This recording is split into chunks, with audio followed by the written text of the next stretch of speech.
Hello students, आज हम पढ़ने जा रहे हैं रिप्रोडक्टिव सिस्टम का, मेल रिप्रोडक्टिव सिस्टम का एक टॉपिक है जिसका नाम है टेस्टीज, यानी कि वृषण हम पढ़ने जा रहे हैं।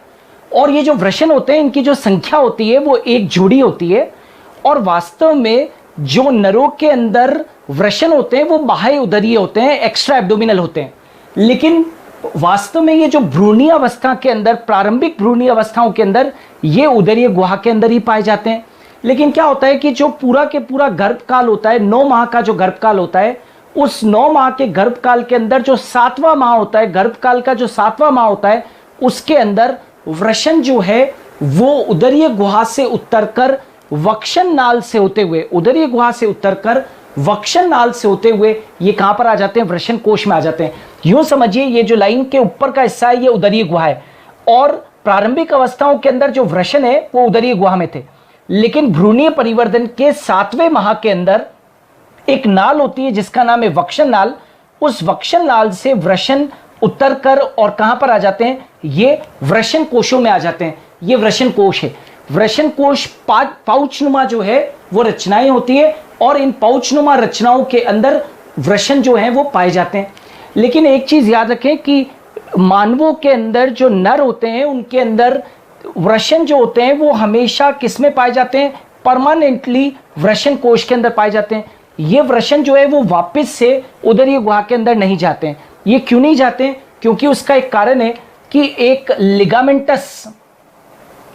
लिगामेंटस इलास्टिक कोड होती है। एक लिगामेंटस इलास्टिक कोड होती है। बेसिकली लिगामेंटस का मतलब होता है स्नायु से बनी हुई एक इलास्टिक कोड होती है जिसको कि हम कहते हैं गुबरनेकुलम। गुबरनेकुलम रचनाओं के द्वारा वृषण जो है वो वृषण कोश से संलग्न रहते हैं और ये ऊपर नहीं जाते हैं। और ये भी ध्यान रहे कि ये जो वृषण है ये लटके हुए हैं किसके अंदर? वृषण कोशों के अंदर, एक रचना के द्वारा जिसका कि नाम है वृषण रज्जु। वृषण रज्जु वह रचना है जिसके द्वारा टेस्टिस को सप्लाई की जाती है, धमनियों की यानी कि आर्टरी, शिराओं की यानी कि वेन्स की, और नर्व्स की यानी कि तंत्रिकाओं की क्या होती है? सप्लाई की जाती है। कुछ जीव ऐसे होते हैं जिनके अंदर की परमानेंटली जो है वो टेस्टिस अंदर पाई जाती है, यानी कि उदरीय गुहा के अंदर ही पाई जाती है। वो कौन कौन से जीव है जिनके अंदर की उदरीय गुहा के अंदर ही परमानेंटली टेस्टिस पाई जाती है? तो देखिए, एक तो यहां पर मैंने एग्जांपल दिया एलिफेंट का, और दूसरा एग्जांपल दिया मैंने व्हेल का। देखिए दोनों ही स्तनधारी है, लेकिन इनके शरीर का जो तापमान होता है, शरीर तापमान वो कम होता है। इसलिए इनके अंदर जो वृषण होते हैं वो कैसे होते हैं? उदरीय होते हैं। क्यों? क्योंकि कम तापमान के अंदर शुक्राणुओं का जो परिपक्वन है वो आसानी से हो सकता है। फिर मैंने 2 जीव ये लिखे, और 2 जीव देखिए कुछ और लिखता हूं। एक होता है रेट और एक होता है बैट, यानी कि चूहा और चमगादड़। इनके अंदर क्या होता है कि जनन काल में वृषण उदरीय गुहा से नीचे आते हैं, उदरीय गुहा से बाहर आते हैं, एवं जैसे ही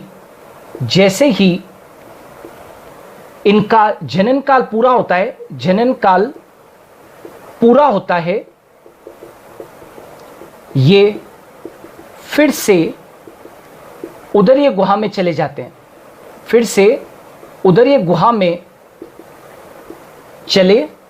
हैं, मतलब इनका ये हुआ कि रेट और बैट में, यानी कि चूहे और चमगादड़ के अंदर ये परमानेंटली टेस्टिस जो होती है वो परमानेंटली वृषण कोशों में नहीं पाई जाती है।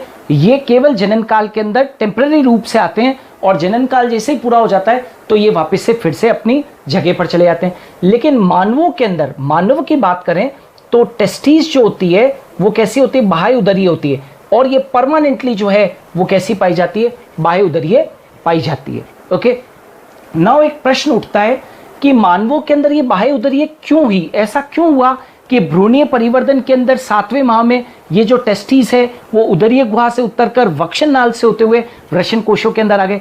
तो उसका सबसे बड़ा जो कारण था वो क्या था? तापमान। देखिए मानव का जो शरीर का जो तापमान है, मानव का जो तापमान है वो कितना है? तो वो 37 डिग्री है। लेकिन जो इस तापमान पर, इस 37 डिग्री तापमान के ऊपर वृषणों के अंदर, यानी कि वृषणों के अंदर क्या नहीं हो सकता है, शुक्राणु का परिपक्व नहीं हो सकता है। इसलिए क्या हुआ कि मानवों के अंदर जो टेस्टिस है वो उदरीय गुहा के बाहर आ गई, वृषण कोशों में। क्यों?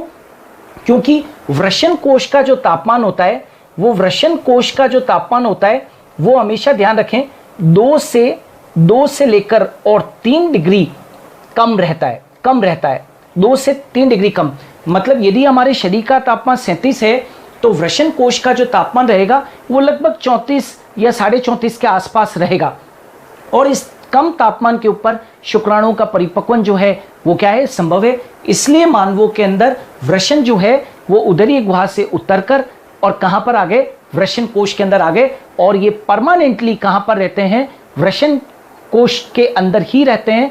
और ये गुबर्नेकुलम नामक रचनाओं से जो वृषण होते हैं वो वृषण कोश से जुड़े रहते हैं। ओके, नाउ अब आ जाते हैं कि ये जो टेस्टिस है इनके लिए क्या है, टेस्टिस क्या है। तो ये टेस्टिस जो होती है वो हमेशा याद रखिए ये प्राथमिक लैंगिक अंग है। प्राथमिक लैंगिक अंग का मतलब होता है कि ये प्राइमरी सेक्स ऑर्गन है, प्राइमरी सेक्स ऑर्गन। और प्राइमरी सेक्स ऑर्गन है तो इसके 2 कार्य होते हैं। याद रखना, वृषणों के कितने कार्य होते हैं, 2 कार्य हैं। एक तो इनका मुख्य कार्य है शुक्राणु का निर्माण, इनका मुख्य कार्य है शुक्राणु का निर्माण। और हम जानते हैं कि शुक्राणु क्या होता है, नर युग्मक होता है। तो एक तो इनका मुख्य कार्य है कि नर युग्मक शुक्राणुओं का निर्माण करना, और दूसरा जो इनका कार्य है वो है नर सेक्स हार्मोन, जिसको कि हम कहते हैं टेस्टोस्टेरोन का स्रावन करना। देखिए, जो प्राथमिक लैंगिक अंग और द्वितीयक लैंगिक अंग होते हैं उसमें डिफरेंस यही होता है कि जो प्राथमिक लैंगिक अंग होते हैं, जो प्राइमरी सेक्स ऑर्गन होते हैं, वो एक तो क्या करते हैं, शुक्राणुओं का निर्माण करते हैं यानी कि नर युग्मकों का निर्माण करते हैं, और दूसरा नर सेक्स हार्मोन यानी कि टेस्टोस्टेरोन हार्मोन का क्या करते हैं, स्रावन करते हैं। ये टेस्टिस के मुख्य गुणधर्म होते हैं।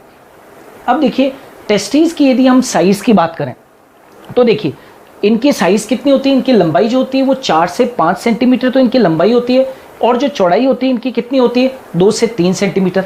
प्लस यदि आप इनकी आकृति देखोगे तो इनकी आकृति कैसी होती है, अंडाकार होती है, राइट। इनकी आकृति कैसी है, अंडाकार है। ओके, और साइज मैंने बता दिया कि 4 से 5 सेंटीमीटर तो लंबाई है, और चौड़ाई कितनी है, 2 से लेकर और कितनी सेंटीमीटर होती है, 3 सेंटीमीटर के करीब इनकी चौड़ाई है। अब आ जाते हैं कि वृषण को घेरे हुए कितनी परतें होती है। तो देखिए, यदि आप डायग्राम को देखेंगे, इस डायग्राम को देखेंगे तो वृषण को घेरे हुए परतें, वृषण को घेरे हुए परतें ये कितनी होती है। तो वृषण को घेरे हुए परतें देखिए 3 होती है। सबसे बाहर से अंदर की तरफ, बाहर से अंदर की तरफ, यदि हम बाहर से अंदर की तरफ चलें तो सबसे बाहर की तरफ जो होती है वो आप देख सकते हैं ट्यूनिका वेजाइनलिस। सबसे बाहर की तरफ कौन सी होती है, ट्यूनिका वेजाइनलिस। ये वाली, ये चीज जहां पर मैं ये स्केच पेन चला रहा हूं, यहां पर आप देख सकते हैं ये वाली जो परत आप पूरी देख रहे हो ये क्या है, ट्यूनिका वेजाइनलिस है। दूसरी जो होती है उसका नाम होता है ट्यूनिका एल्बुजिनिया। ये याद रखें, सबसे महत्वपूर्ण परत होती है ट्यूनिका एल्बुजिनिया।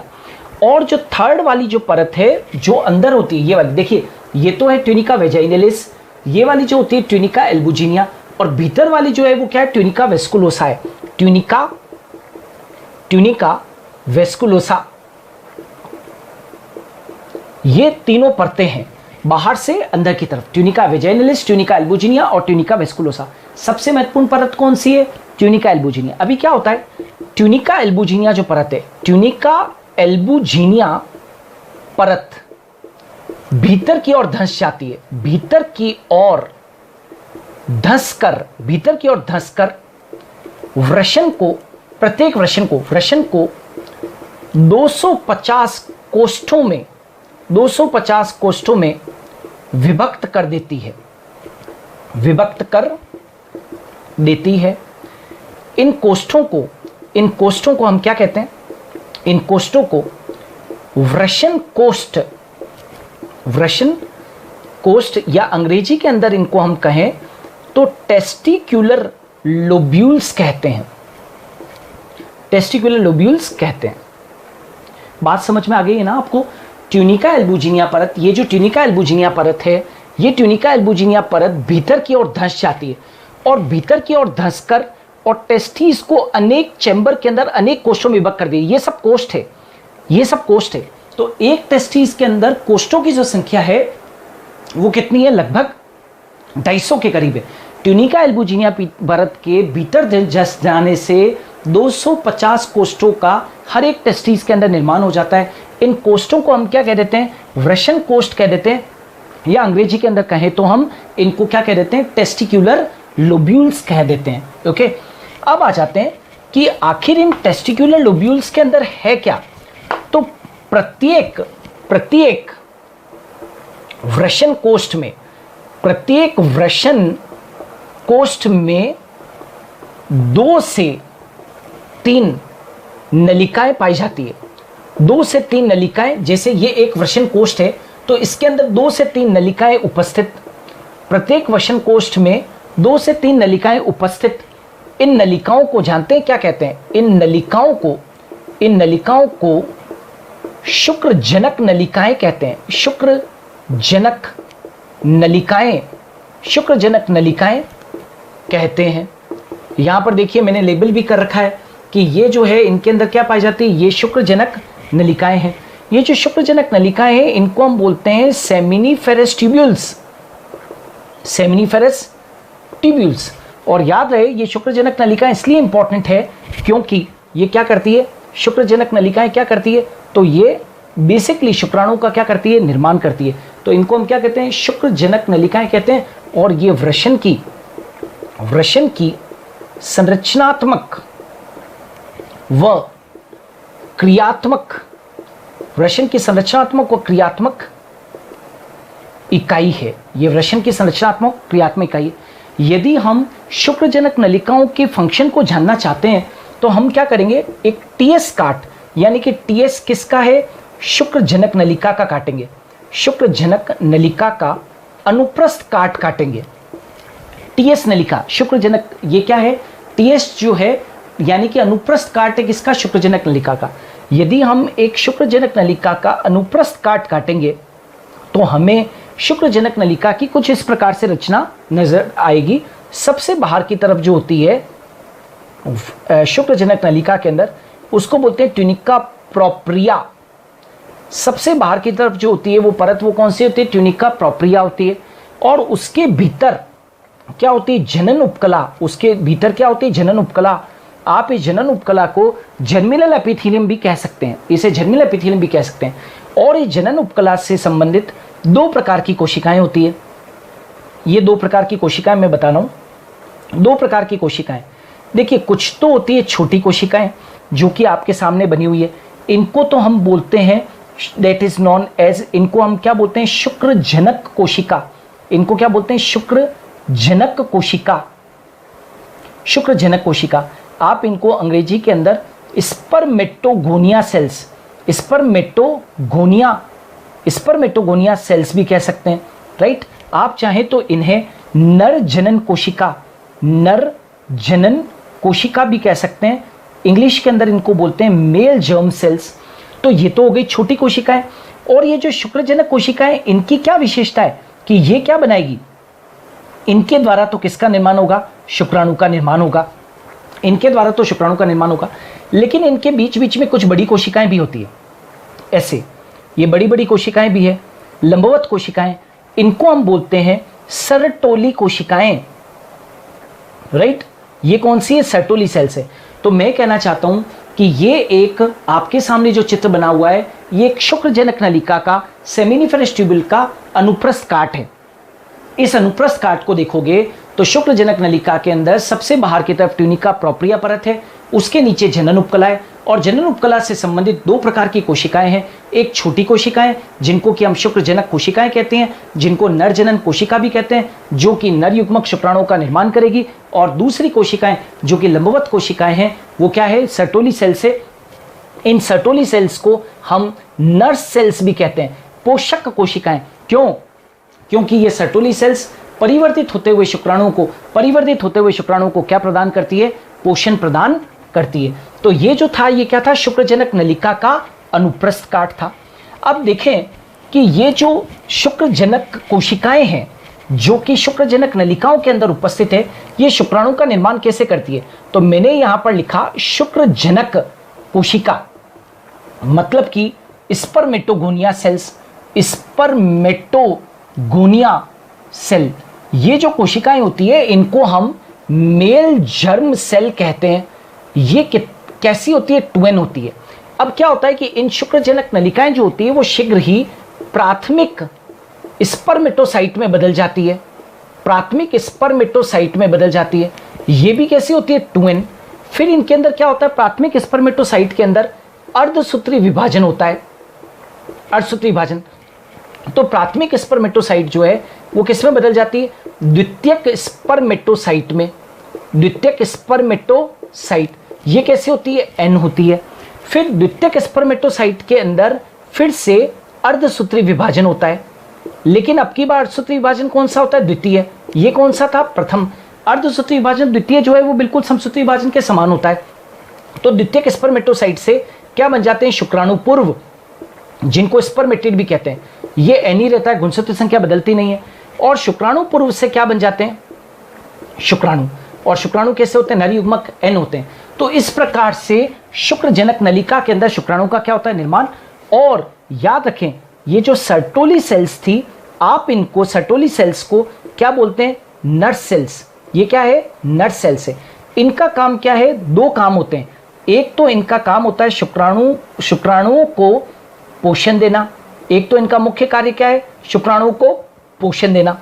और दूसरा, सर्टोली सेल का बहुत महत्वपूर्ण रोल है कि इनके द्वारा हार्मोन का स्रावन भी होता है। इनके द्वारा किसका स्रावन होता है? हार्मोन का स्रावन। दो प्रकार के हार्मोन स्रावित होते हैं, एक का नाम है एबीपी और एक का नाम है इनहिबिन। दो हार्मोन। तो देखिए, सर्टोली सेल केवल शुक्राणु को पोषण ही नहीं देती है, अपितु यह हार्मोन का स्रावन भी करती है।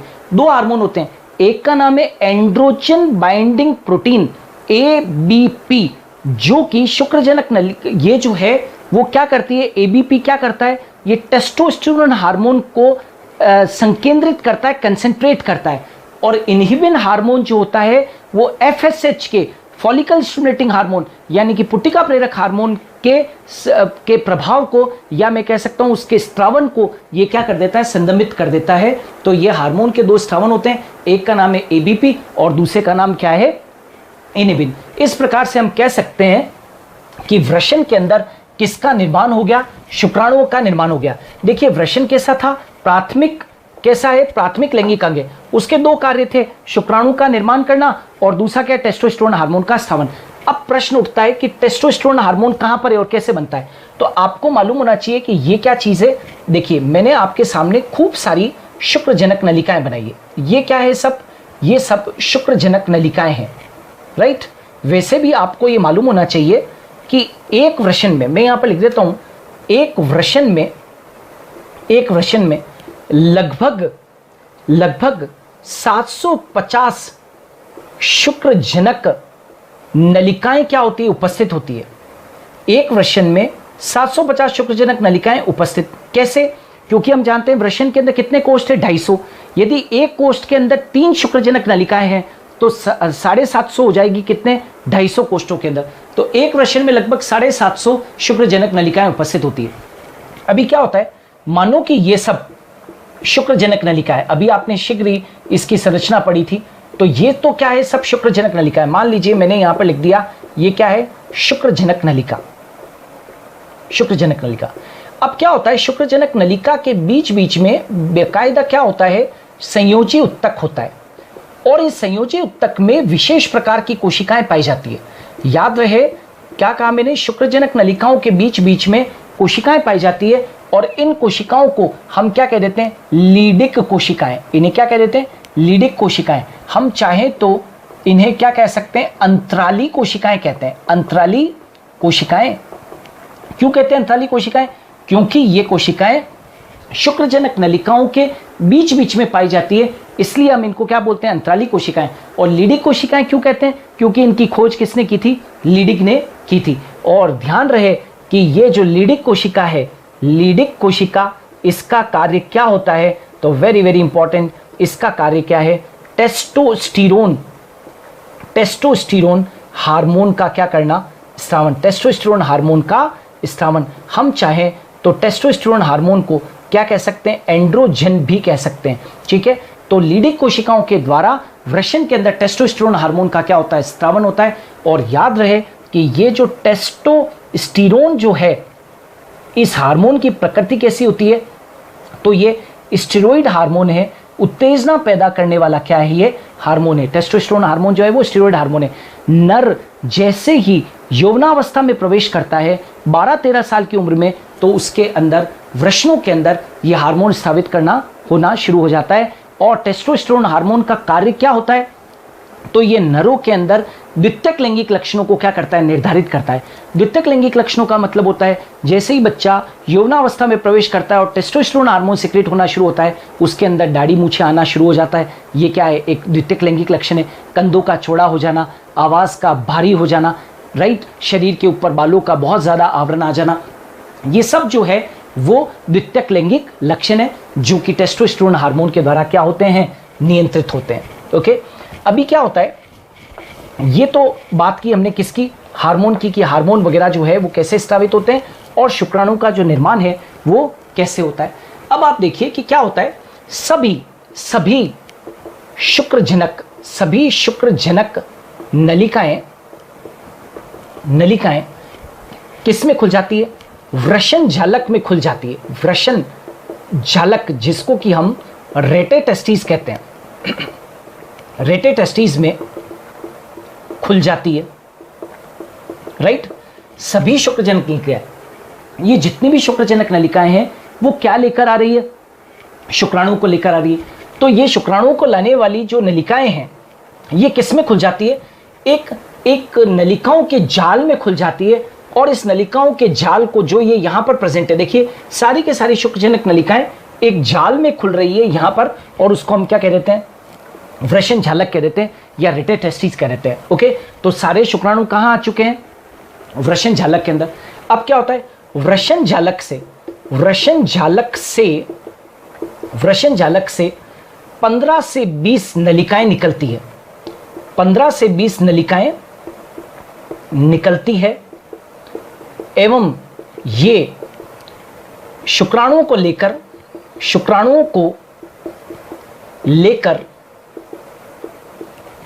अधिवृषण के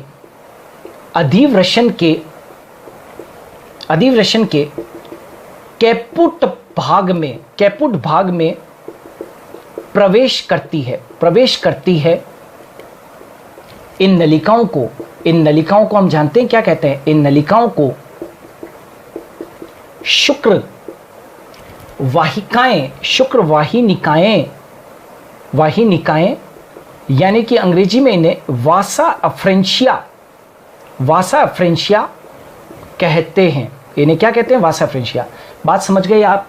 शुक्रजनक नलिकाएं जो है वो सारी की सारी कहाँ खुल जाती है, एक नलिकाओं के जाल में खुल जाती है, उसको वृषण झालक कहते हैं।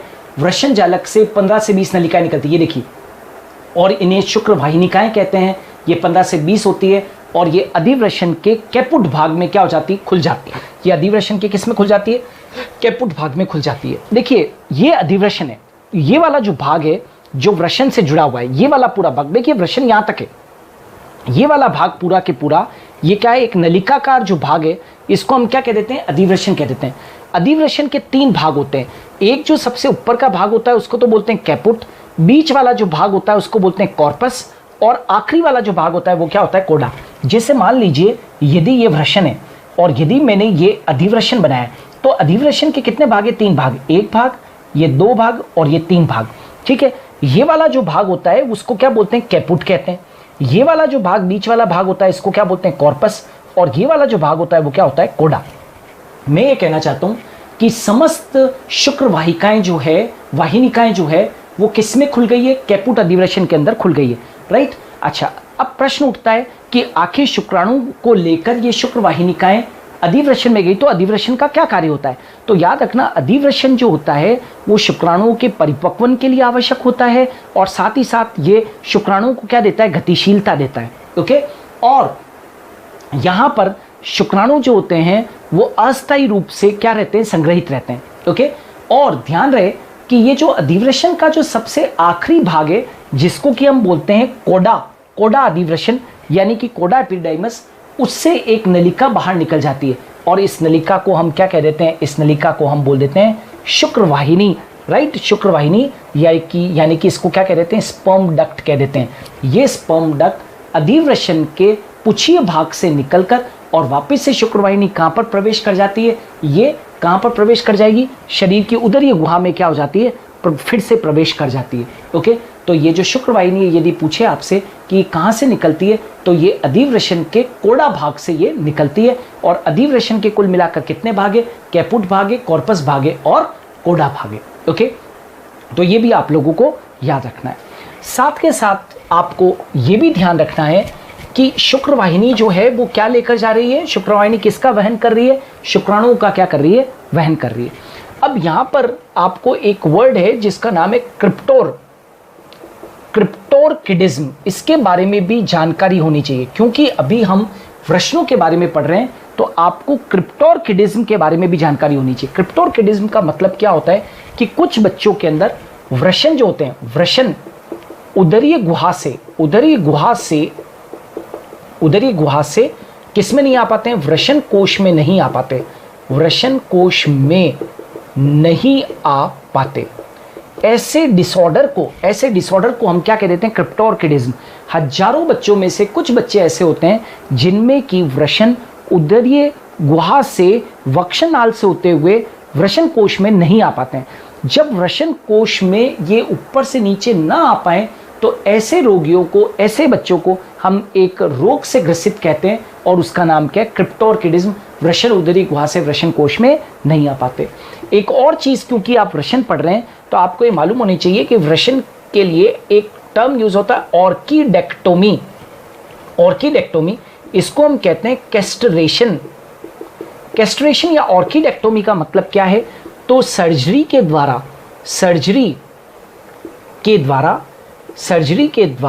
किसको हटाना? सर्जरी के द्वारा वृषणों को क्या कर देना? हटा देना। वृषणों को हटा देना, सर्जरी के द्वारा वृषणों को हटा देना, ये क्या कहलाता है? ऑर्किडेक्टोमी कहलाता है।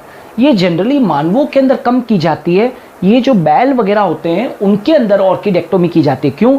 क्योंकि वृषण के अंदर क्या स्रावित होता है? Testosterone hormone. टेस्टोस्टेरोन हार्मोन जो है वो उस नर को, यानी कि उस बैल को क्या देता है? उग्रता देता है और उस उग्रता के कारण वो खेतों में काम नहीं करता है।